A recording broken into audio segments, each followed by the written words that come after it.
जय श्री कृष्णा। जय श्री मदन गोपाल।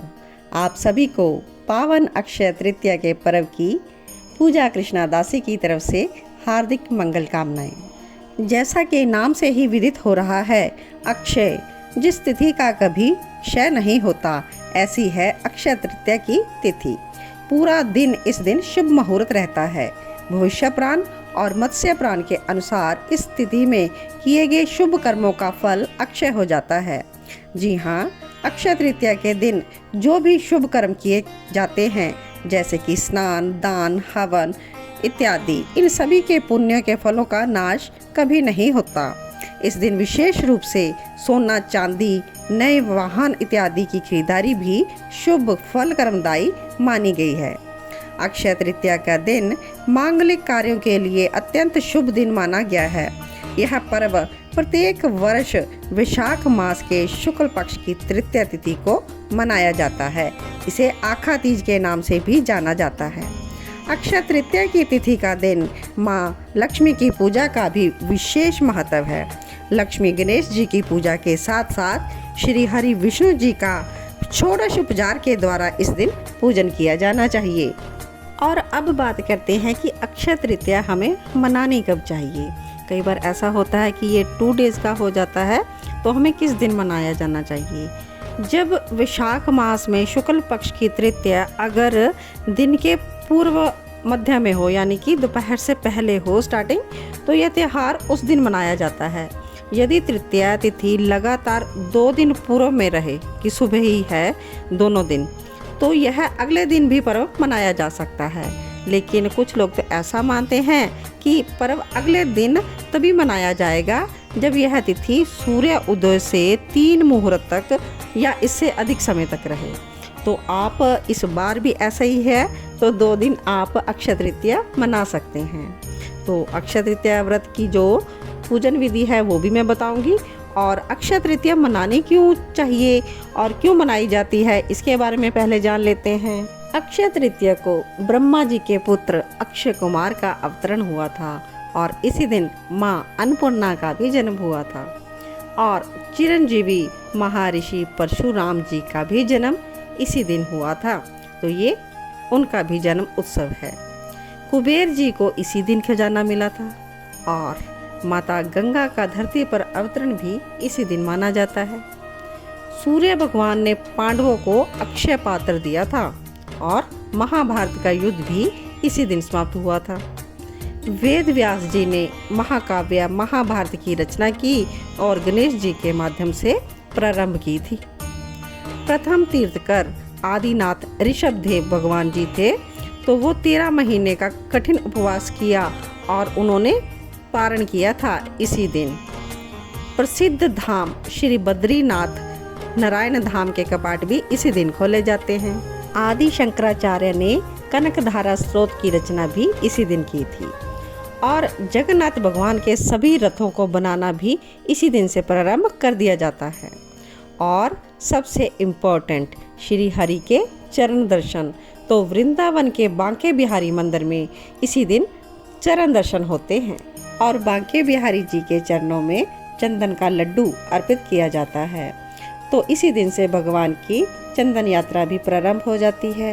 वैशाख मास से गर्मी स्टार्ट होती है, तो चंदन यात्रा भगवान को शीतलता देने के लिए, सुख देने के लिए स्टार्ट की जाती है।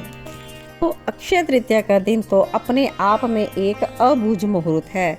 इस दिन आप सोना, चांदी, मकान, दुकान, वाहन आदि खरीदना चाहते हैं या कोई भी नया कार्य शुरू करना चाहते हैं, तो यह दिन बहुत ही उत्तम है, क्योंकि इतनी सारी विशेषताएं लिए हुए है ये दिन। और इसमें किया गया कुछ भी दान, जप, तप और पितृ श्राद्ध इत्यादि, गंगा स्नान इत्यादि, कुछ भी धार्मिक अगर आप करते हैं, कोई जाप करते हैं, कुछ पठन करती हैं, तो उसको कोई भी क्षय नहीं कर सकता, और वो चौगुना दोगुना होकर आपको प्राप्त होता है। तो इस तिथि को आप बिल्कुल संभाल कर यूज़ करें और अपने पुण्य की वृद्धि करें। तो आगे हम आपको बता रहे हैं कि आपको इस दिन क्या क्या करना है और क्या क्या कर सकते हैं।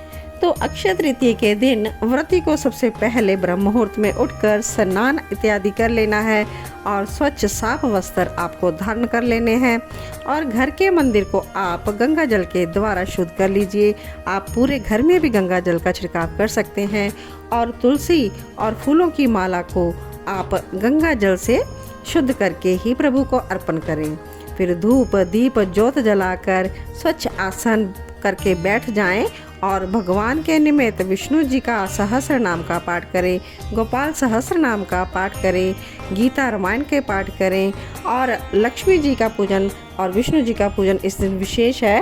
तो महालक्ष्मी की आप सभी स्तोत्र इत्यादि का पठन कर सकते हैं। इस दिन आपको अपने पुण्य की बढ़ोतरी करनी है तो आप पशुओं के लिए पानी की व्यवस्था कर सकते हैं। किसी भी बाग पार्क में आप सामान्य जन के लिए प्याऊ भी लगा सकते हैं, कोई नल टूटी वगैरह भी लगा सकते हैं और किसी मंदिर में वाटर कूलर भी लगवा सकते हैं। और गायों को इस दिन आप ज़रूर चारा खिलाएं, हरा चारा गुड़ इत्यादि जो भी आप बन पड़े खिला सकते हैं। और लोगों में आप फल फ्रूट भी वितरण कर सकते हैं जो ज़रूरतमंद लोग हैं उनके लिए। और जब आप मंदिर में दान देते हैं किसी ब्राह्मण को तो आप इस बात का ध्यान रखें कि ब्राह्मण जो है पवित्र विचारों वाला होना चाहिए, गायत्री जप करता हो। यानी कि हमें दान देना तो बताया गया है लेकिन सुपात्र को दान अगर दिया जाए तो पुण्य दिलाने वाला होता है। और इस दिन अगर आप व्रत रख रहे हैं तो दिन में एक बार ही फल फ्रूट दूध का सेवन करना है, एक समय भोजन ग्रहण करना है आपको। और अगर आप पूर्ण व्रत रखना संभव नहीं भी हो रहा आपसे तो आप पीला मीठा हलवा खाएं, केले पीले मीठे चावल बनाकर खा सकते हैं। तो आइए अक्षय तृतीया की कथा भी जान लेते हैं। युधिष्ठिर ने भगवान श्री कृष्ण से अक्षय तृतीया का महत्व जानने की इच्छा व्यक्त की तो भगवान श्री कृष्ण ने उनको बताया कि यह परम पुण्यमय तिथि है। इस दिन दोपहर से पूर्व स्नान जप तप होम यज्ञ स्वाध्याय पितृ तर्पण और दान आदि करने वाला व्यक्ति अक्षय पुण्य फल का भागी होता है। प्राचीन काल में एक गरीब सदाचारी और देवताओं में श्रद्धा रखने वाला वैश्य रहता था। वह गरीब होने के कारण बड़ा ही व्याकुल रहता था।